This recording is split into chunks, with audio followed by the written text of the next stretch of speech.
ಕರ್ನಾಟಕ ರಾಜ್ಯದ ಪ್ರತಿಯೊಬ್ಬ ಆತ್ಮೀಯ ಸರ್ಕಾರಿ ನೌಕರರೇ, ನಿವೃತ್ತ ಸರ್ಕಾರಿ ನೌಕರರೇ, ಪಿಂಚಣಿದಾರರೇ, ಅನುದಾನಿತ ನೌಕರರೇ, ಗುತ್ತಿಗೆ ನೌಕರರೇ, ನಿಗಮ ಮಂಡಳಿಯ ನೌಕರರೇ, ನಿಮಗೆಲ್ಲರಿಗೂ ಒಂದು ಬಂಪರ್ ಗಿಫ್ಟ್ ಸಿಗುವಂಥ ಸಾಧ್ಯತೆಗಳು ಹೆಚ್ಚಾಗಿದೆ.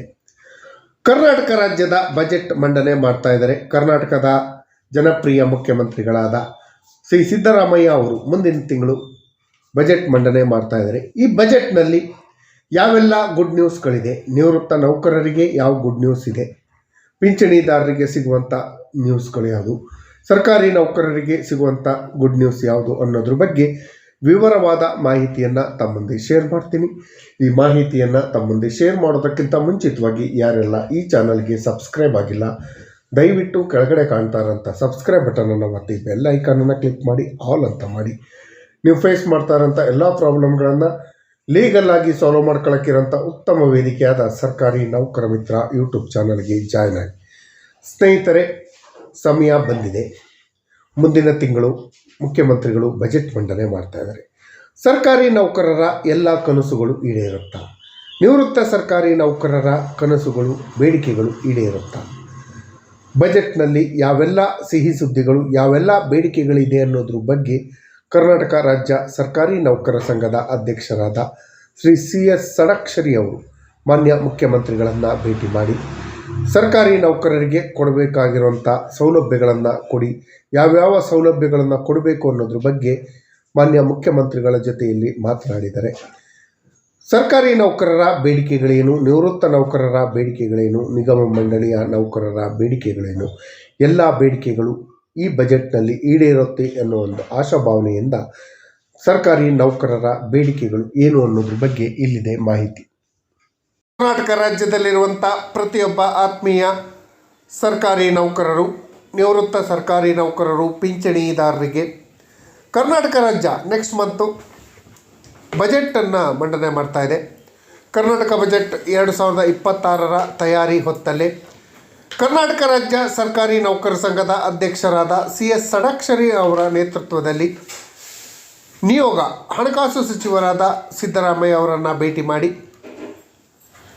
ಸರ್ಕಾರಿ ನೌಕರರಿಗೆ ಯಾವ್ಯಾವ ಸೌಲಭ್ಯಗಳು ಬೇಕು, ಯಾವ್ಯಾವ ಗುಡ್ ನ್ಯೂಸ್ಗಳನ್ನು ಕೊಡಬೇಕು ಅಂತ ಹೇಳಿ ಮನವಿಯನ್ನು ಮಾಡಿಕೊಂಡು ಮಾರ್ಚ್ 6ರಂದು ಜನಪ್ರಿಯ ಮುಖ್ಯಮಂತ್ರಿಗಳಾದ ಸಿದ್ದರಾಮಯ್ಯ ಅವರು ಕರ್ನಾಟಕ ರಾಜ್ಯದ ಬಜೆಟ್ ಮಂಡನೆ ಮಾಡ್ತಾ ಇದ್ದಾರೆ. ಈ ವರ್ಷದ ಬಜೆಟ್ನಲ್ಲಿ ಸರ್ಕಾರಿ ನೌಕರರ ಬೇಡಿಕೆಗಳನ್ನು ಈಡೇರಿಸಲು ಮನವಿ ಸಲ್ಲಿಸಲಾಗುತ್ತೆ. ರಾಜ್ಯ ಸರ್ಕಾರ ಬಜೆಟ್ನಲ್ಲಿ ಸರ್ಕಾರಿ ನೌಕರರಿಗೆ ಯಾವ ಯಾವ ಗಿಫ್ಟ್ ಕೊಡಲಿದೆ ಅನ್ನೋದನ್ನು ನಾವು ಕಾದು ನೋಡಬೇಕಾಗಿದೆ. ಸರ್ಕಾರಿ ನೌಕರರ ಬೇಡಿಕೆಗಳೇನು, ಸರ್ಕಾರ ಯಾವ್ಯಾವ ಗುಡ್ ನ್ಯೂಸನ್ನು ಕೊಡುತ್ತೆ ಅಂತ ನೋಡೋದಾದರೆ, ಈ ವಿಷಯಕ್ಕೆ ಸಂಬಂಧಪಟ್ಟ ಹಾಗೆ 2025-26ನೇ ಸಾಲಿನ ಸ್ಯಾಲರಿ ಬಿಲ್ಗಳು, ಫೆಸ್ಟಿವಲ್ ಅಡ್ವಾನ್ಸ್ ಹಬ್ಬದ ಮುಂಗಡ ಬಿಲ್ಲುಗಳು, ಅನುದಾನಿತ ನೌಕರರ ವೇತನದ ಬಿಲ್ಲುಗಳು, ಇತರೆ ಅನುದಾನಿತ ಬಿಲ್ಲುಗಳು, ಕಟ್ಟಡಗಳ ವೆಚ್ಚ ಸಂಬಂಧಿಸಿದಂತೆ ಸಾದಿಲ್ವಾರು ಬಿಲ್ಲುಗಳು, TA ಬಿಲ್ಗಳು, ZP ಹಾಗೂ TP ಜಿಲ್ಲಾ ಪಂಚಾಯತ್ ಹಾಗೂ ತಾಲೂಕು ಪಂಚಾಯತಿಯಲ್ಲಿ ಕರ್ತವ್ಯ ನಿರ್ವಹಿಸುವಂತಹ ನೌಕರರ ವೇತನೇತರ ಹಾಗೂ ಅನುದಾನಿತ GIA ಬಿಲ್ಲುಗಳನ್ನು ಖಜಾನೆಗೆ ಸಲ್ಲಿಸಲು ದಿನಾಂಕ 16/2/2026ರವರೆಗೆ ಅವಕಾಶವನ್ನು ನೀಡಿದೆ. ಹಲವಾರು ದಿನಗಳಿಂದ ಬಾಕಿ ಇರುವಂಥ ಎಲ್ಲ ಬಿಲ್ಗಳು ಕೂಡ ಇದರಿಂದಾಗಿ ಕ್ಲಿಯರ್ ಆಗತ್ತೆ. ಸರ್ಕಾರಿ ನೌಕರರಿಗೆ ಇದರಿಂದ ಉಪಯೋಗ ಕೂಡ ಆಗತ್ತೆ. ಆದರೆ ಕೆಲವೊಂದು ಇಲಾಖೆಗಳಲ್ಲಿ ತಾಂತ್ರಿಕ ಹಾಗೂ ಆಡಳಿತಾತ್ಮಕ ಕಾರಣವನ್ನು ಕೊಟ್ಟು ಮೇಲ್ಕಂಡ ಬಿಲ್ಗಳನ್ನು ಖಜಾನೆಗೆ ಸಲ್ಲಿಸಲು ಸಾಧ್ಯ ಆಗ್ತಾ ಇಲ್ಲ. ಆದ್ದರಿಂದ 2025-26ನೇ ಸಾಲಿನಗೆ ಸಂಬಂಧಪಟ್ಟಂತಹ ಬಿಲ್ಗಳನ್ನು ಖಜಾನೆಗೆ ಸಲ್ಲಿಸಲು ದಿನಾಂಕವನ್ನು ವಿಸ್ತರಣೆ ಮಾಡಬೇಕು ಅಂತ ಹೇಳಿ ನೌಕರ ಸಂಘದ ಅಧ್ಯಕ್ಷರು ಮಾನ್ಯ ಮುಖ್ಯಮಂತ್ರಿಗಳಿಗೆ ಮನವಿಯನ್ನು ಸಲ್ಲಿಕೆ ಮಾಡಿದ್ದಾರೆ. ಇದು ನೌಕರರಿಗೆ ಬಾಕಿ ಇರುವಂಥ ಎಲ್ಲ ಅರಿಯರ್ಸ್ಗಳು, ಮೇಲ್ಕಂಡ ಎಲ್ಲ ಅರಿಯರ್ಸ್ಗಳು, ಸ್ಯಾಲ್ರಿಗೆ ಸಂಬಂಧಪಟ್ಟಂಥ ಅರಿಯರ್ಸ್ಗಳು, ಅನುದಾನಿತ ಅರಿಯರ್ಸ್ಗಳು ಪ್ರತಿಯೊಂದು ಕೂಡ ಸಿಗತ್ತೆ ಅನ್ನೋ ಒಂದು ಭರವಸೆ ಇದೆ. ಅದ್ರ ಜೊತೆಯಲ್ಲಿ 2025-26ನೇ ಸಾಲಿನ 26-27ನೇ ಸಾಲಿನ ಬಜೆಟ್ನಲ್ಲಿ ಕರ್ನಾಟಕ ರಾಜ್ಯ ಸರ್ಕಾರಿ ನೌಕರರ ಪ್ರಮುಖ ಬೇಡಿಕೆಗಳು ಏನು?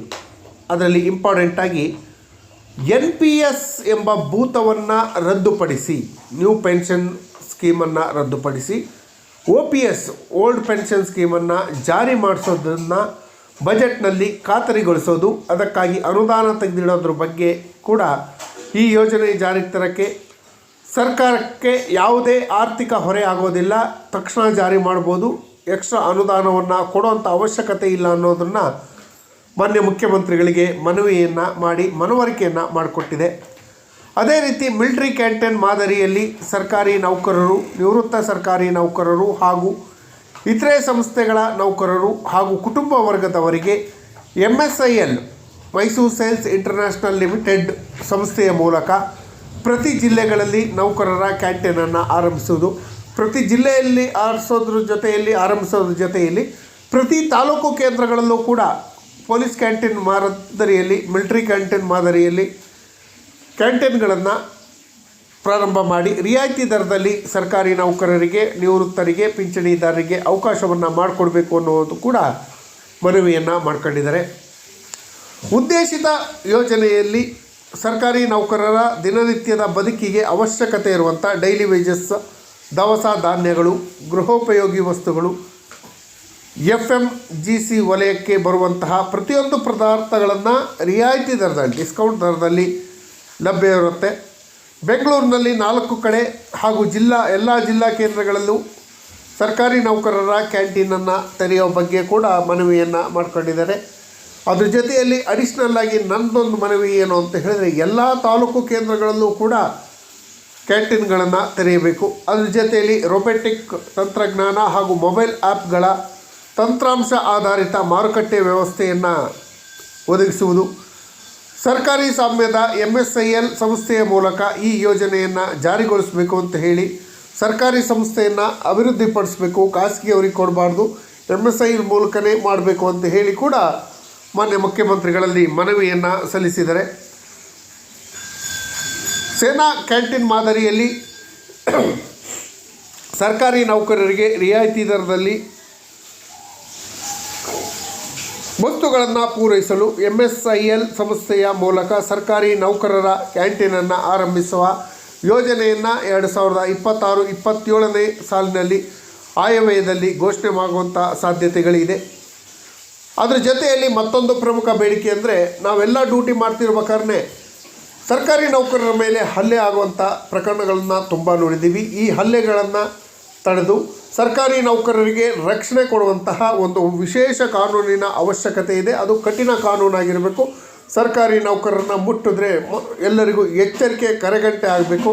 ಅಂತಹ ಒಂದು ಕಾನೂನನ್ನು, ಸರ್ಕಾರಿ ನೌಕರರ ಮೇಲಿನ ಹಲ್ಲೆಯನ್ನು ತಡೆಗಟ್ಟಲು ಕಠಿಣ ಕಾನೂನನ್ನು ಕೂಡ ಜಾರಿಗೊಳಿಸೋದ್ರ ಬಗ್ಗೆ ಕೂಡ ಚರ್ಚೆಗಳಾಗಿದೆ. ಅದರ ಜೊತೆಯಲ್ಲಿ ನಿವೃತ್ತ ಸರ್ಕಾರಿ ನೌಕರರು, ಪಿಂಚಣಿದಾರರ ಬೇಡಿಕೆಗಳು ಏನು? ನಿವೃತ್ತ ಸರ್ಕಾರಿ ನೌಕರರು, ಪಿಂಚಣಿದಾರರು 7th ಪೇ ಕಮಿಷನ್ನ ಎಲ್ಲ ರೆಕಮೆಂಡೇಷನ್ಗಳನ್ನು ಇಂಪ್ಲಿಮೆಂಟ್ ಮಾಡಬೇಕು ಅಂತ ಹೇಳಿ ಮನವಿಯನ್ನು ಮಾಡ್ಕೊಂಡಿದ್ದಾರೆ. ಅದರಲ್ಲೂ ಪ್ರಮುಖವಾಗಿ 70ರಿಂದ 80 ವಯೋಮಿತಿಯಲ್ಲಿರುವಂಥ ಪ್ರತಿಯೊಬ್ಬ ನಿವೃತ್ತ ಸರ್ಕಾರಿ ನೌಕರರು, ಪಿಂಚಣಿದಾರರಿಗೆ 10% ಅಡಿಷ್ನಲ್ ಪೆನ್ಷನ್ ಅನ್ನೋ ಯೋಜನೆಯನ್ನು ತಕ್ಷಣ ಜಾರಿ ಮಾಡಬೇಕು. ಇದುವರೆಗೆ ಅದನ್ನು ಜಾರಿ ಮಾಡೋಕ್ಕಾಗಿಲ್ಲ. 2 ವರ್ಷ ಆದರೂ ಕೂಡ ಇದುವರೆಗೆ ಇಂಪ್ಲಿಮೆಂಟ್ ಆಗಿಲ್ಲ. ಹಾಗಾಗಿ ತಕ್ಷಣ ಈ ಬಜೆಟ್ನಲ್ಲಿ ಅನುದಾನ ತೆಗೆದಿಟ್ಟು ಆ 10% ಅಡಿಷ್ನಲ್ ಪೆನ್ಷನನ್ನು ತಕ್ಷಣ ಜಾರಿಗೊಳಿಸಬೇಕು. ಅದ್ರ ಜೊತೆಯಲ್ಲಿ ಸ್ನೇಹಿತರೆ, 1/7/2022ರಿಂದ 31/7/2024 ನಡುವೆ ರಿಟೈರ್ಡ್ ಆದಂತಹ ನಿವೃತ್ತ ಸರ್ಕಾರಿ ನೌಕರರು ಹಾಗೂ ಪಿಂಚಣಿದಾರರಿಗೆ ಬರಬೇಕಾದಂತಹ 7ನೇ ವೇತನ ಆಯೋಗದ ಪ್ರಕಾರ DCRG, EL ಎನ್ಕೇಸ್ಮೆಂಟ್, ಕಮಿಟೇಷನ್ ಸೇರಿದಂತೆ ಪ್ರತಿಯೊಬ್ಬೊಂದು ಸೌಲಭ್ಯಗಳನ್ನು ಕೊಡಬೇಕು. ಪೆನ್ಷನ್ ಬೆನಿಫಿಟ್ಸನ್ನು ತಕ್ಷಣ ಕೊಡಬೇಕು ಅನ್ನೋದು ಒಂದು ಬೇಡಿಕೆ. ಅದರ ಜೊತೆಯಲ್ಲಿ ನಿವೃತ್ತ ಸರ್ಕಾರಿ ನೌಕರರು, ಪಿಂಚಣಿದಾರರು ಹಾಗೂ ಕುಟುಂಬ ವರ್ಗದವರಿಗೆ ಉಚಿತ ಚಿಕಿತ್ಸೆಯನ್ನು ಕೊಡುವಂತಹ ಸಂಧ್ಯಾಕಿರಣ ಯೋಜನೆಯನ್ನು ತಕ್ಷಣ ಜಾರಿ ಮಾಡಬೇಕು. ಸಂಧ್ಯಾಕಿರಣ ಯೋಜನೆ ಜಾರಿ ಮಾಡೋದು ಲೇಟ್ ಆದರೆ KASS ಕರ್ನಾಟಕ ಆರೋಗ್ಯ ಸಂಜೀವಿನಿ ಯೋಜನೆಯನ್ನು ನಿವೃತ್ತ ಸರ್ಕಾರಿ ನೌಕರರು ಹಾಗೂ ಪಿಂಚಣಿದಾರರಿಗೂ ವಿಸ್ತರಿಸುವಂಥ ಹಾಗೂ ಅವರ ಕುಟುಂಬ ವರ್ಗದವರಿಗೂ ವಿಸ್ತರಿಸುವಂಥ ಕೆಲಸವನ್ನು ತಕ್ಷಣ ಮಾಡಬೇಕು ಅಂತ ಹೇಳಿ ಮನವಿಯನ್ನು ಮಾಡ್ಕೊಳ್ತೀವಿ. ನಿವೃತ್ತ ಸರ್ಕಾರಿ ನೌಕರರಿಗೆ ಉಪಯೋಗ ಆಗುವಂತೆ ಜಿಲ್ಲಾ ಕೇಂದ್ರಗಳಲ್ಲಿ ನಿವೃತ್ತ ಸರ್ಕಾರಿ ನೌಕರರ ಹಾಗೂ ಕುಟುಂಬ ವರ್ಗದವರ ಕ್ಷಯೋಭಿವೃದ್ಧಿ ಮಂಡಳಿಯನ್ನು ಪ್ರಾರಂಭ ಮಾಡಬೇಕು. ಪ್ರತ್ಯೇಕ ಸಚಿವಾಲಯವನ್ನು ಪ್ರಾರಂಭ ಮಾಡಿ ಅವರಲ್ಲಿರುವಂಥ ಸ್ಕಿಲ್ಗಳನ್ನು ಉಪಯೋಗಿಸ್ಕೊಳ್ಳುವಂಥ ಕೆಲಸಕ್ಕೆ ಕೈ ಹಾಕಬೇಕು ಅಂತ ಹೇಳಿ ಕೇಳ್ಕೊಳ್ತೀನಿ. ಅದೇ ರೀತಿ ಕೇಂದ್ರ ಸರ್ಕಾರ ನೀಡುವಂಥ DA ಎಷ್ಟು % DA ಕೊಡುತ್ತೋ ಅದಕ್ಕೆ ಸರಿಸಮನಾಗಿ DAಯನ್ನು ಕೊಡಬೇಕು.